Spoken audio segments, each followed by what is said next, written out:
Good morning बच्चों। आप सभी का मेरे यूट्यूब चैनल जिसका नाम है स्टडी हिस्ट्री विद पवन चौहान में बहुत बहुत स्वागत, बहुत बहुत अभिनंदन।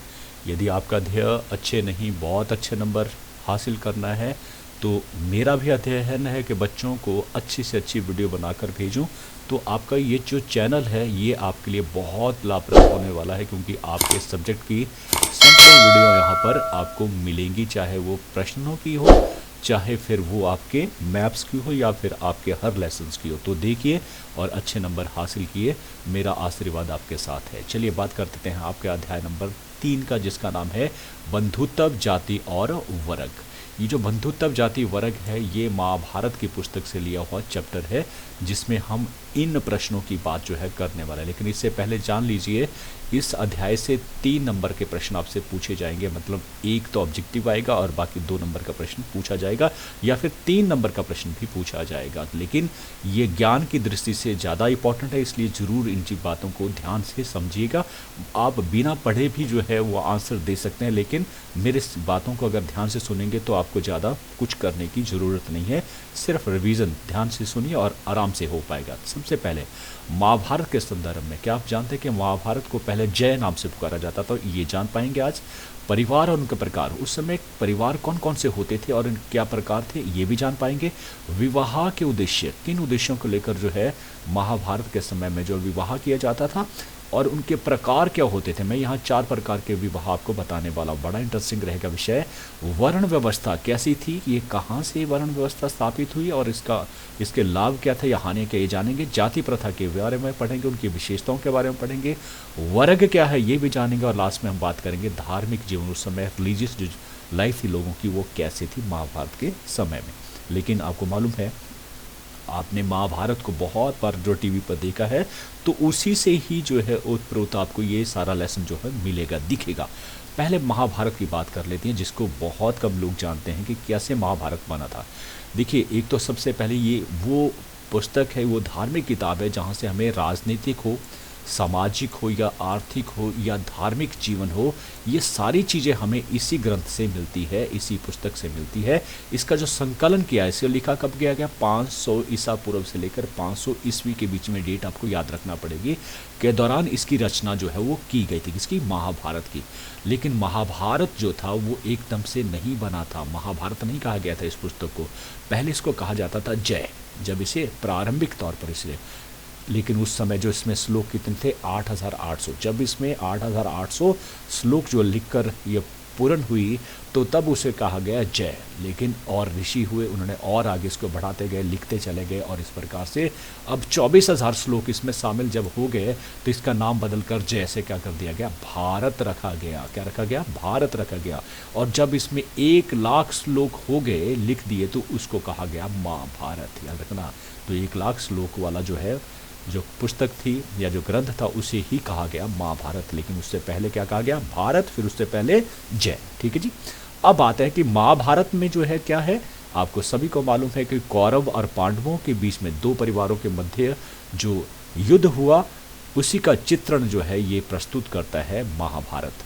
और एक और किताब जो है हम नाम लेते हैं भगवत गीता। ये भगवत गीता जो है महाभारत का ही एक हिस्सा है, पार्ट है। ठीक है, अलग नहीं है। भगवत गीता जिसे हम हिंदू समाज में जो है अपनी धार्मिक पुस्तक जो है मानते हैं, बहुत ही पवित्र पुस्तक मानते हैं। तो भगवत गीता में क्या कहा गया है कि जब अर्जुन, जिसे जो है खड़े होना था अपने ही भाइयों के विरुद्ध, अपने ही गुरुओं के विरुद्ध, अपने ही सपंथियों की लड़ाई लड़नी थी धर्म के नाम पर, और जब वो जाते हैं रणभूमि में, कृष्ण जो है उनके जो है वो मार्गदर्शक होते हैं, तो जब कहता है कृष्ण को कि मैं कैसे जो है अपना धनुष उठाऊं, किन लोगों के ऊपर उठाऊं, सामने मेरे भाई नज़र आ रहे हैं, सामने मेरे संबंधी नज़र आ रहे हैं, मैं ऐसा नहीं कर सकता हूं, नहीं कर सकूंगा। तो तब कृष्ण जो है अपना रूप दिखाते हैं, है ना, और वो बताते हैं, ज्ञान देते हैं अर्जुन को, और उस ज्ञान को मिलने के पश्चात जो है फिर वो अपना युद्ध जो है वो शुरू करते हैं। तो ये जो ज्ञान दिया गया कृष्ण द्वारा अर्जुन को, ये सारा ज्ञान जो है भगवत गीता के पाठ में जो हिस्से में आता है। तो महाभारत को संस्कृत भाषा में लिखा गया है और इसकी जो रचना जो है किसके द्वारा की गई है, ऋषि वेद व्यास के द्वारा की गई है। तो ये जितने भी मैंने जो है बोल्ड या फिर ब्लू किया है इनको याद रखिए और महाभारत के ऊपर कभी भी कोई आया है तो आप जो है आराम से लिख सकेंगे। फिर आता है कि उस समय परिवार कैसे थे, जानने की व्यवस्था, प्रोफेशन आए या ना आए लेकिन आपको मालूम होना चाहिए उस समय परिवार कैसे थे, हमारा इतिहास है ये। तो देखिए उस समय जो है जो परिवार की पहले एक परिभाषा भी कई बार पूछी जा सकती है कि परिवार क्या होता है। तो परिवार क्या है, एक प्राथमिक सामाजिक संस्था, याद रखना प्राथमिक सामाजिक संस्था भी कहेंगे इसको या प्रथम पाठशाला, दोनों शब्दों को याद रखिए, प्रथम पाठशाला भी कहेंगे इसको।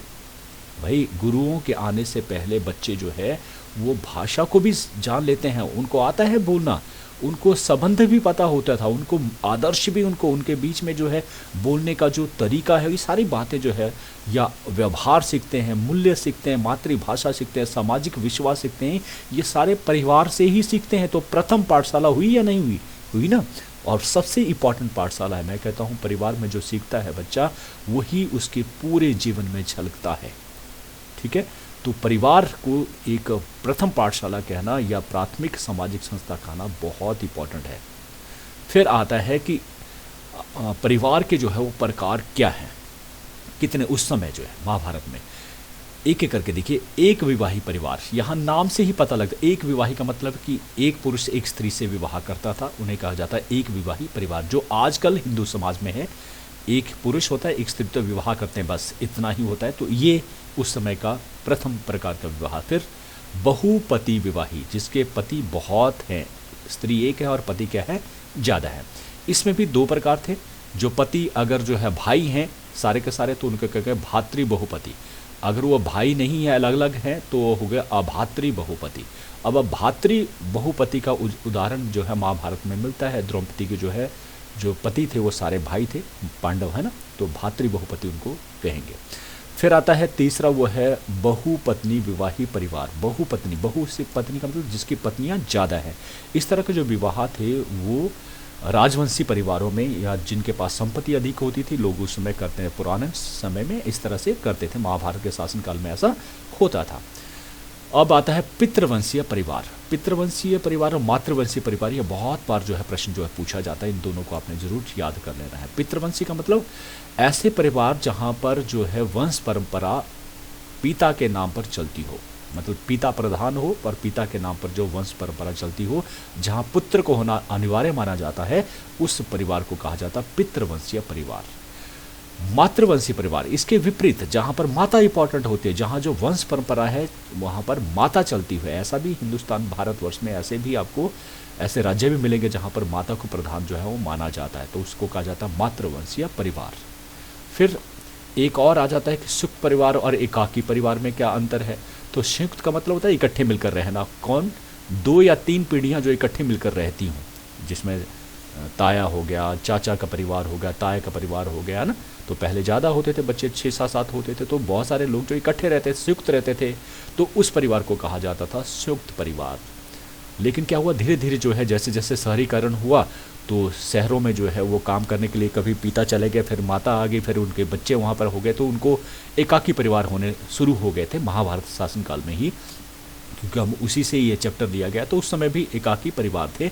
एकाकी परिवार में क्या होता है कि माता पिता और उनके अविवाहित बच्चे, याद रखना अविवाहित बच्चे, अगर उनका विवाह हो गया तब तो फिर जो है वो एकाकी नहीं रहा, संयुक्त परिवार बन जाता है ना, उनके भी आगे बच्चे हो जाएंगे, बच्चों के बच्चे।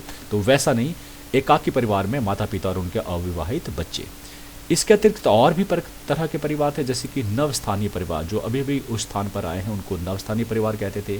ग्रामीण परिवार जो ग्राम में रहने वाले थे और नगरीय परिवार जो नगरों में रहने वाले थे। तो इस प्रकार से कोई भी एक आपको पूछा जा सकता है, 2 परिवार जो पूछे जा सकते हैं 3 नंबर के लिए। फिर आता है विवाह के उद्देश्य। बहुत ईजी, आज भी यही उद्देश्य हैं, लेकिन कुछ परंपराएं बदली हैं।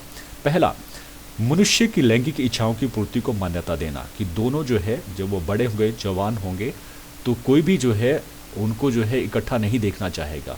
इकट्ठा कब, जब उनकी मान्यता मिलेगी समाज की तरफ से और उसे ही विवाह कहा जाता, तो इसलिए लैंगिक इच्छाओं की पूर्ति के लिए। दूसरा, इससे क्या होता था, मानसिक संतुष्टि जो है वो प्राप्त होती है। बिल्कुल सही कहा। तो ये दूसरा जो होगा, विवाह से मानसिक संतुष्टि के लिए भी जो विवाह का उद्देश्य होता था, करवाया जाता था।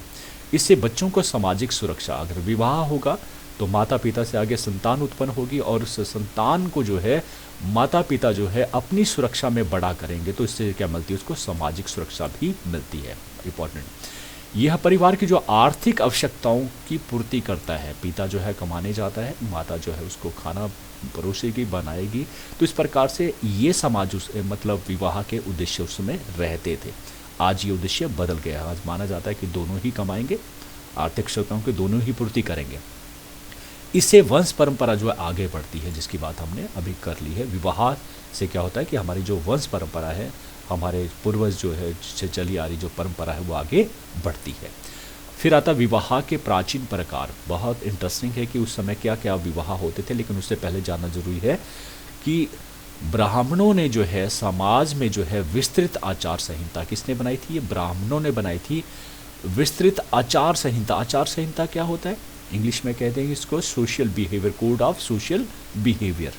कि ऐसे एक तरह से मान लीजिए कि एक संविधान की तरह ही ले लीजिए कि ब्राह्मणों ने देखा कि समाज को जो है कुछ लोगों, जो भी समाज में लोग हैं, उनको जो है बहुत सारी चीज़ों का पालन करना चाहिए, इस तरह से जीवन बिताना चाहिए, है ना।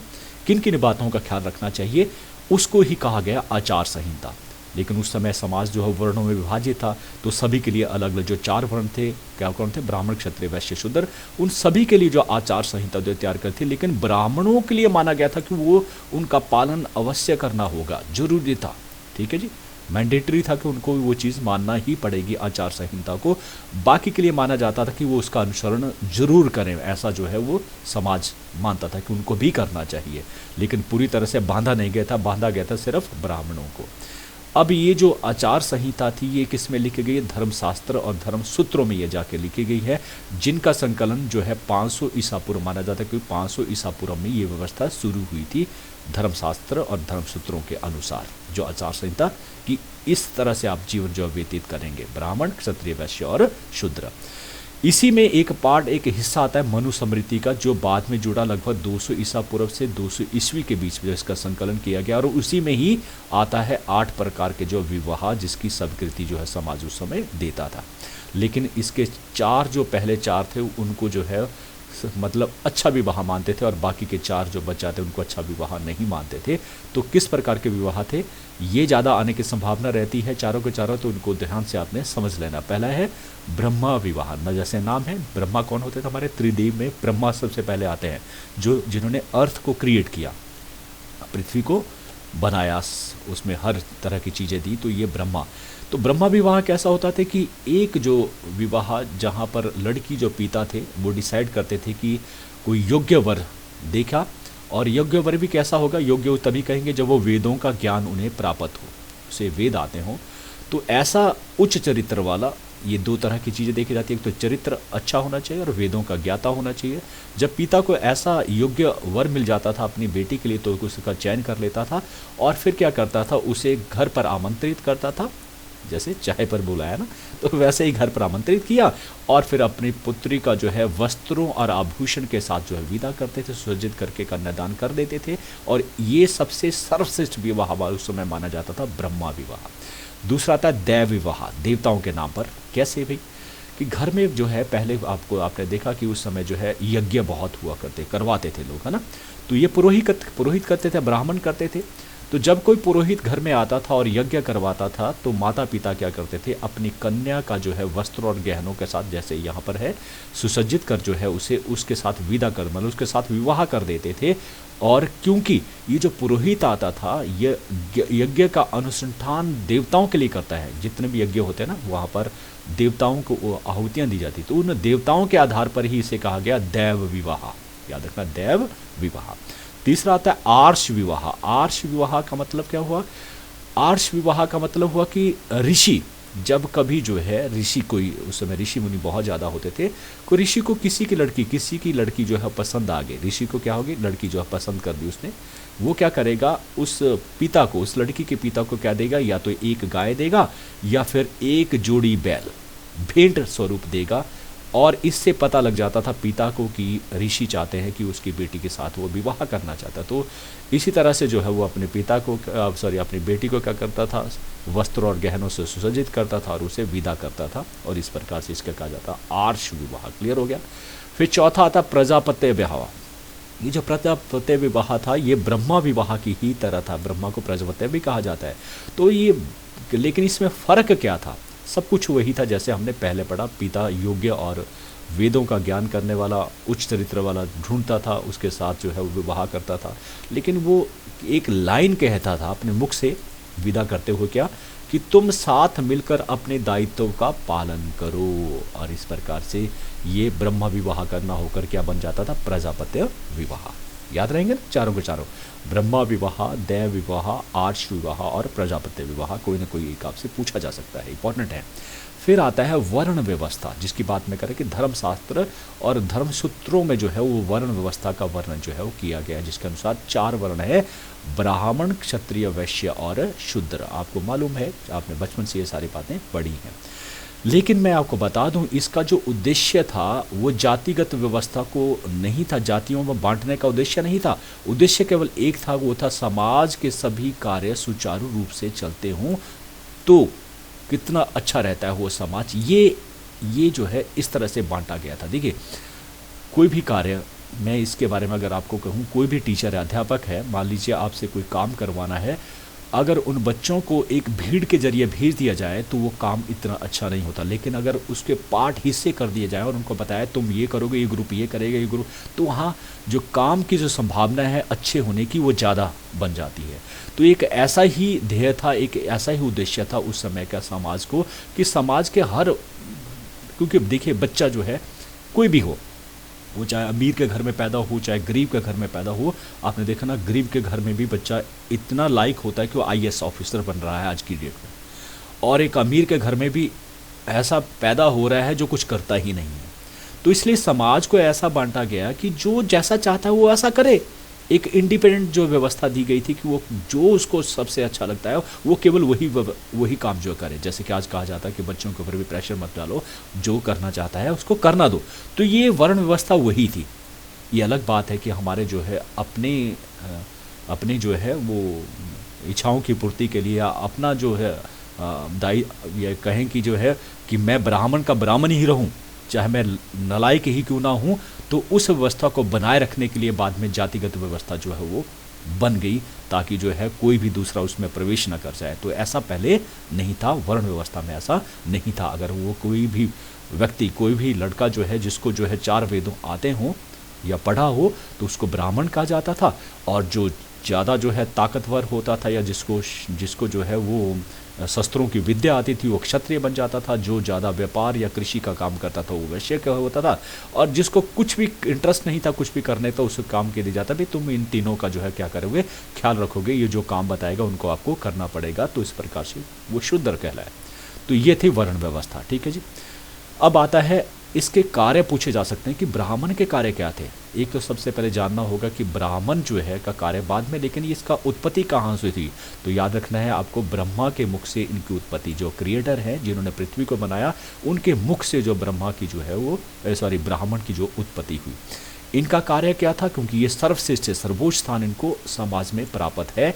इनका कार्य क्या था कि यज्ञ करना और करना भी और करवाना भी, वेदों का अध्ययन करना इंपॉर्टेंट था इनके लिए, शिक्षा देना इनके लिए इंपॉर्टेंट, शिक्षा ये इनके द्वारा ही दी जाती, कोई और दूसरा शिक्षा नहीं दे सकता था, क्योंकि उनको उस समय जो शिक्षा दी जाती तो धार्मिक शिक्षा का प्रचलन उस समय था, वैज्ञानिक शिक्षा उस समय नहीं थी। तो इस प्रकार से शिक्षा देना भी इनका कार्य होता था, दान देना या लेना ये भी इनका कार्य था, और शासकों को अपना परामर्श देना, जो शासक थे बिना परामर्श ब्राह्मण के वो कार्य नहीं कर सकता था, ये जो बांधा गया। तो इस प्रकार से ब्राह्मण के कार्य ये थे, जो इस कारण ही उनको श्रेष्ठ माना जाता था। फिर आता क्षत्रिय का कार्य। क्षत्रिय का कार्य, क्योंकि क्षत्रिय जो है इनकी उत्पत्ति माना जाता है ब्रह्मा की भुजाओं से हुई है, और इसलिए उनका कार्य क्या होगा कि वो राजा बनेंगे। ठीक है, तो राज्य का शासन संभालना, या फिर जो है सैनिक रक्षा करने के कार्य, या फिर संचालन का कार्य जो है वो सेनापति का कार्य, इस तरह का कार्य वो किया करते थे। ठीक है जी। तो इससे क्या हुआ कि ब्राह्मण की सलाह से राजा जो क्षत्रिय है वो राजकाज चलाएगा, और दंड व्यवस्था को जो लागू करेगा ताकि शांति बने रहे, तो इस प्रकार क्षत्रिय का कार्य हुआ राजकाज जो है वो संभालना। तीसरा है वैश्य का कार्य। वैश्य तीसरे नंबर का जो वैश्य था उसकी उत्पत्ति मानी जाती है ब्रह्मा की जांग से। कहाँ से? ब्रह्मा की जांग से। इनका कार्य क्या होता है? वेदों का अध्ययन। वेदों का अध्ययन ये भी कर सकते थे सारे के सारे। दान देना भी जो है होता था, क्योंकि इनका जो है कमाई का साधन भी था, तो ये दान भी देंगे। फिर यज्ञ करना कौन करेगा? ब्राह्मण करेगा, और ये करवाएंगे क्योंकि इनके पास पैसा है, धन है। कृषि करना, इनके पास ज़मीन भी है। व्यापार का भी ये कर सकते थे। ब्याज पे ऋण देना, पैसा और भी बनेगा। तो इस प्रकार से वैश्य लोग जो है वो तीसरे थे। लेकिन ये तीसरा जो वर्ग था, इनके पास पैसा था और इस कारण उन्होंने अपनी स्थिति को और भी सुदृढ़ किया और समाज में काफ़ी अमीर ये लोग आपको मिलेंगे। फिर चौथा आता है शूद्र के कार्य। शूद्र क्या हुआ? इसकी उत्पत्ति माना जाता है ब्रह्मा के पैरों से जो है वो मानी जाती थी। क्या कहा गया? ब्रह्मा के पैरों से। तो अतः शरीर में जो पैर का स्थान होता है ना, हम बड़ा तुच्छ से समझते हैं पैरों का, हालांकि पूरा शरीर जो है वो पैरों पर ही चला है। जिसके पाँव नहीं है ना, उससे पूछिए कि क्या स्थिति है उसकी, ये अलग बात है। लेकिन फिर भी जो है उस समय स्थिति पैरों को बहुत बुरा माना जाता था, इसलिए उसी स्थिति में जो है वो शूद्र को जो है गिना जाता था। उसका कार्य क्या था? वो था तीनों वर्गों, 3 वर्ग कौन से हुआ? ब्राह्मण, क्षत्रिय और वैश्य, इनकी सेवा करना। और क्या था?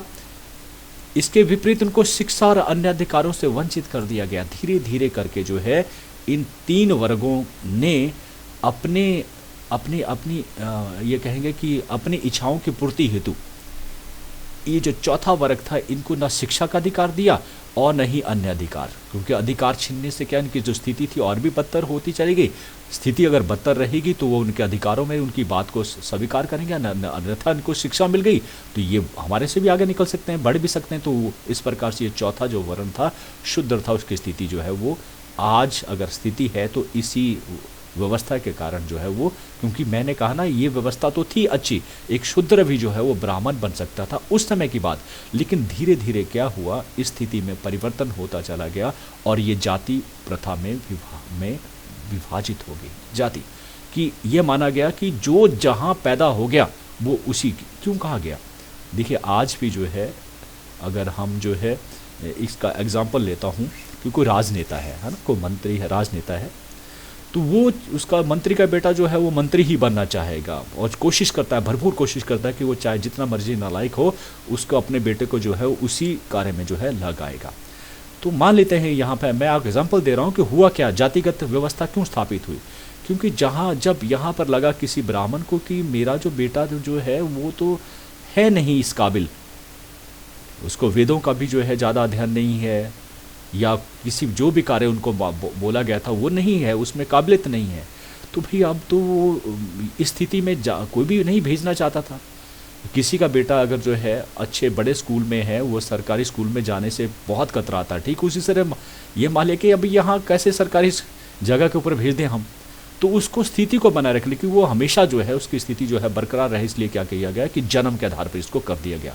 पहले जन्म के आधार पर नहीं था, लेकिन बाद में कि जहां वो पैदा हो गया उसको वही स्थान दे दिया गया। वो ब्राह्मण का बेटा ब्राह्मण ही रहेगा, क्षत्रिय का बेटा क्षत्रिय ही रहेगा, वैश्य का वैश्य और शूद्र का शूद्र। इससे क्या हुआ कि जो कार्य कर जिसको जो उद्देश्य था समाज के सभी कार्य सुचारू रूप से चले या उसमें जो प्रतिद्वंदिता है आगे बढ़ने की जो है, तो वो खत्म हो गया और इस तरह से शूद्र जो है शूद्र ही बना रहा और वैश्य वैश्य ही और ब्राह्मण ब्राह्मण है। तो जाति जो प्रथा है वो इसी का ही परिणाम था। अब जाति क्या है? जाति जो शब्द है वो अंग्रेजी भाषा का रूपांतरण कास्टा से लिया गया है। याद रखना, ये कास्टा जो है अंग्रेजी में शब्द आता है वहीं से लिया गया है और इसका मतलब होता है नस्ल या प्रजाति। याद रखना क्या मतलब होता है? कास्टा का मतलब है नस्ल या प्रजाति। जो ओरिजिन हुआ है वो कास्टा से हुआ है, CASTA अंग्रेजी शब्द है। इस अर्थ के अनुसार जो है जाति एक ऐसा बड़ा समूह है जिसका आधार प्रजातीय भिन्नता और जन्मजात भिन्नता। इसका जो आधार क्या है वो जन्मजात भिन्नता है कि तुम ब्राह्मण हो, तुम क्षत्रिय हो, तुम वैश्य हो और शूद्र हो। ये जन्मजात भिन्नता ही जाति जो है वो बताती है, जाति प्रथा बताती है। CS स्कूले के अनुसार क्या कहते हैं कि जब वर्ग पूर्णतया अनुवांशिकता पर आधारित होता है तो उसे हम जाति जो है कहते हैं, हेरिडिटरी के ऊपर। अब आता है इसकी विशेषताएं क्या थी। विशेषताओं को जान लेंगे तो लाभ और हानि आप अपने आप जो है वो लिख सकेंगे। पहले सदस्य जन्म पर आधारित, कि जहां जिसने जन्म ले लिया ना वो उसी का हो गया। शूद्र है तो शूद्र ही रहेगा, वो अपना चाहे जितना मर्जी पढ़ने, उसे 4 वेद भी आते हो, लेकिन वो ब्राह्मण नहीं कहलाएगा। ये है जाति की विशेषताएं। क्लियर हो गया। तो सदस्य जन्म पर आधारित। फिर समाज का खंडात्मक विभाजन, कि इसकी विशेषता की कि समाज को खंड खंड कर दिया गया, अलग अलग विभाजित कर दिया गया, जिससे क्या हुआ कि बाद में हमारा जो देश था, जो कभी सशक्त था, वो जातिगत में जैसे ही बंटा वैसे ही जो है कार्य में जो निपुणता थी वो खत्म हो गई। अगर मान लीजिए, इसका एग्जाम्पल मैं देता हूँ, अगर कोई क्षत्रिय है जिसको कार्य दिया गया कि वो राजा होगा, अच्छा राजा होगा, योद्धा होगा, लेकिन वो शरीर से योद्धा है ही नहीं, विकलांग हो गया किसी और वजह से, तो कैसे वो कार्य जो है कर सकेगा। तो इससे क्या है कि अब तो भर्ती जो है कौन होगा, क्षत्रिय होगा, शूद्र तो नहीं होगा या वैश्य तो नहीं होगा।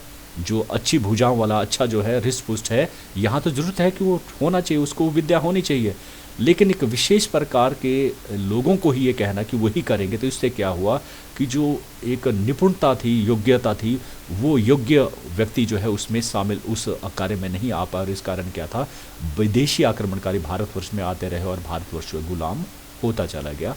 इसका खामियाजा ये भुगतना पड़ा कि जातिगत प्रथा से जो है ये समाज खंड खंड हो गया, समूह बन गए। क्लियर हो गया। इसी से ही जो है, इसके कारण ही विभिन्न रीति रिवाज भी जो है पनपे बाद में अलग अलग तरह से। फिर आता है खान पान प्रतिबंध। उसमें भोजन 2 भागों में बांटे गए थे। कैसे? कच्चा भोजन तथा पक्का भोजन। कच्चा भोजन पानी से तैयार किया जाता था, जबकि पक्का भोजन जो घी से तैयार किया जाता था। याद रखना, ये कई बार ऐसा पूछा जाता है। सभी जातियों के लोग जो ब्राह्मण के हाथ से ही कच्चा अथवा पक्का भोजन जो स्वीकार करते थे, ब्राह्मण जो है क्षत्रिय तथा वैश्य किसी भी अन्य जाति से कच्चा भोजन स्वीकार नहीं करते थे। याद रखना, ब्राह्मण चाहे उसके बाद दूसरे और तीसरे स्थान, उनसे भी जो कच्चा भोजन स्वीकार नहीं करते थे। फिर चौथा आता है जातीय धंधे। जातीय धंधे में क्या था कि हर जाति का अपना एक जन्मजात जो है वो धंधा हुआ करता था। एक क्षत्रिय का काम क्या है कि वो योद्धा बनेगा, शस्त्र विद्या सीखेगा। ब्राह्मण क्या करेगा, वेदों को जो है वो पढ़ेगा। तो सभी के अपने अपने जातिगत धंधे थे, कोई दूसरा उसको नहीं अपनाएगा। मतलब शूद्र जो है वो कभी ब्राह्मण के कार्य को नहीं अपनाएगा, उसका प्रतिबंध था। तो जातीय धंधे हो गए। जाति से जुड़े प्रतिबंध, और भी प्रतिबंध थे, जैसे व्यवसाय। एक तो मैंने अभी कहा ना, जन्मजात क्या था, व्यवसाय, जो भी व्यवसाय जिस जाति के वो वही करेगा। खान पान, जो भी खाना पीना है, जैसे वर्जित कर दिया ब्राह्मण जो है वो क्या नहीं खाएगा, जैसे कि वो मांसाहारी नहीं होगा तो वो नहीं करेगा। तो इस प्रकार से ये भी है। जाति के अंदर विवाह संबंध, कि कोई भी शूद्र है वो शूद्र के साथ ही विवाह करेगा, ठीक है। ब्राह्मण ब्राह्मण के साथ ही करेगा, वो दूसरी जाति में विवाह नहीं करेगा, ये प्रतिबंध भी था। शूद्रों को पढ़ने का प्रतिबंध, वो पढ़ाई नहीं करेगा, ठीक है जी, पढ़ाई नहीं करेगा। मंदिरों में जाने और सार्वजनिक कुओं से पानी लेने की आज्ञा भी शूद्रों को नहीं थी। तो सोचिए, ये स्थिति जो है शूद्रों की कई हजार वर्षों तक चलती रही, और इस कारण ये जो है पिछड़ते चले गए, समाज से पीछे होते चले गए। फिर छठा आता है जाति अंतर्विवाही होती है। जाति अंतर्विवाही होती है कि प्रत्येक व्यक्ति जो किसी भी जाति में जन्म लेता है उसे उसी जाति में ही विवाह करना पड़ता था। ये भी प्रतिबंध, ये पढ़ लिया हमने ना इसी में ही। निम्न जातियों का शोषण, तो जाति प्रथा में जो है सबसे इम्पोर्टेंट चीज़ थी कि जो है उच्च जाति के जो लोग थे, वो निम्न जाति के जो लोग थे उनका जो है वो शोषण करते रहे लगातार, और हर प्रकार के अधिकारों से उनको वंचित रखा गया ताकि वो उनके अधीन रह सके। अगर शिक्षा का अधिकार उनको दे दिया होता तो शायद उनकी स्थिति अच्छी होती, क्योंकि शिक्षा से उनको जो है बल देती है अमीरी की तरफ बढ़ने का, समाज में अपना स्थान बनाने का। तो वो लंबे समय तक उनको नहीं मिला, तो इस प्रकार से जातिगत शोषण भी हुआ। जाति एक बंद समूह, कि जिस जाति में वो पैदा हो गया है अब वो उससे नहीं हट सकता, दूसरी जाति में नहीं जा सकता, तो ये जातिगत विशेषता है। तो इस प्रकार से 8 प्रकार की विशेषताएं बताई मैंने आपको। तो इसी आधार पर आप उसके जो है वो लाभ या हानियाँ लिख सकते हैं, है ना, आराम से। अब आता है एक वर्ग के बारे में भी, क्लास के बारे में भी पूछा जाता है। क्लास, वर्ग क्या है भी? तो वर्ग क्या है? व्यक्तियों का समूह को जो है, एक ऐसे व्यक्तियों का समूह, ध्यान से समझ लेना, ऐसे व्यक्तियों का समूह जो एक दूसरे को समान समझते हैं, एक दूसरे को समान समझते हैं। अब व्यक्तियों का समूह आप बोलेंगे पीछे भी तो ब्राह्मण जो है समूह था, ठीक है, तो वर्ग उसको भी एक तरह से हम कह सकेंगे, लेकिन ये क्या बोल रहा है कि एक दूसरे को समान समझना। यहाँ वहाँ समान नहीं समझा जाता है, वहाँ पर हो सकता है असमानता हो, लेकिन यहाँ पर क्या है कि एक ही व्यक्ति जो समान हो किसी भी चाहे, तो उस व्यवस्था को कहा जाएगा वर्ग। अब इसका एक थोड़ा सा और पढ़ लेते हैं, अन्य शब्दों में क्या बोल रहा है कि ऐसा सामाजिक वर्ग जो समान सामाजिक स्थिति वाले व्यक्तियों का समूह है। समान सामाजिक स्थिति, अब ऐसे कैसे हो सकते हैं? देखिए, इसको हम इस तरह से कि आयु 18 वर्ष की आयु वाले कौन कौन है भाई? तो नेचुरली जो एक ही तरह के व्यक्ति आ गए, तो जो समान सामाजिक स्थिति वाली बात होगी। लिंग, जो पुरुष है केवल पुरुष है के आधार पर ले लिया, या स्त्रियां इस साइड हो जाएगी, तो एक तरह का जो है समूह बना देना किसी भी सामाजिक स्थिति के आधार पर, तो उसे कहा जाएगा वर्ग, उसे कहेगा क्लास। उसमें जाति नहीं शामिल होती है, ठीक है, जो असमानता वाला भाव उसमें पैदा नहीं होगा। जैसे कि टीचर्स का एक ग्रुप बना दो, स्टूडेंट का एक ग्रुप बना दो, समूह जिसे कहेंगे ना, तो उसी को ही हम क्लास जो है वर्ग जो है वो कहेंगे।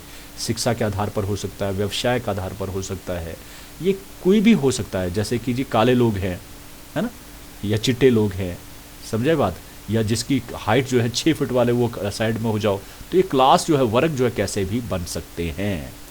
फिर इसलिए समझाना पड़ा क्योंकि कई बार जो है वर्ग और जाति में अंतर आ जाता है। तो देखिए, वर्ग क्या है? एक ऐसा समूह है जो ओपन है, बिल्कुल किसी भी तरह का वर्ग जो बन सकता है, लेकिन जाति में क्या है? बिल्कुल बंद है, कोई भी अंदर नहीं जा सकता, वो बंद समूह है ना। जाति में क्या होता है? ऊंच नीच होती है, उसका शोषण होता है, यहाँ पर कोई शोषण नहीं होता है। जाति में क्या, विवाह जो है वो हम एक दूसरे के साथ नहीं कर सकते हैं, है ना, उस जाति से बाहर नहीं जा सकते हैं। वर्ग में हो सकता है 6 फीट हाइट वाला जो 4 फीट वाले के साथ जो है वो कर सकता है, तो वर्ग इधर से उधर हो सकता है, लेकिन जाति नहीं। तो ऐसा क्वेश्चन भी पूछा जा सकता है। फिर आता है अंत में धार्मिक जीवन, रिलीजियस लाइफ कैसी थी। देखिए, 3 चीज़ें मैं दे रहा हूँ। सबसे पहले महाभारत में जो वैदिक काल की बात करें, जब जो है वैदिक काल हुआ, जो वेदों की रचना उस समय हुई, तो प्राकृतिक जो देवी देवता थे जो पहले से चले आ रहे थे, प्राकृतिक, जैसे देखिए जैसे जैसे आदमी जो है, अगर इससे पहले की अगर बात करें तो उससे पहले कैसे लोग थे, जैसे हड़प्पन जो लोग थे वो प्रकृति की बहुत पूजा करते थे, हाँ? जैसे अर्थ की पूजा करते थे, या पेड़ों की पूजा करते थे, नाग की पूजा करते, सूर्य की, चंद्रमा की, ऐसे जो है चीज़ों की जिससे उनसे या डर लगता था या जिनसे उनको कुछ मिलता था, अच्छी चीज़ें मिलती थी, तो उनकी पूजा करते थे, ठीक है, प्रकृति की अधिकतर पूजा करते थे।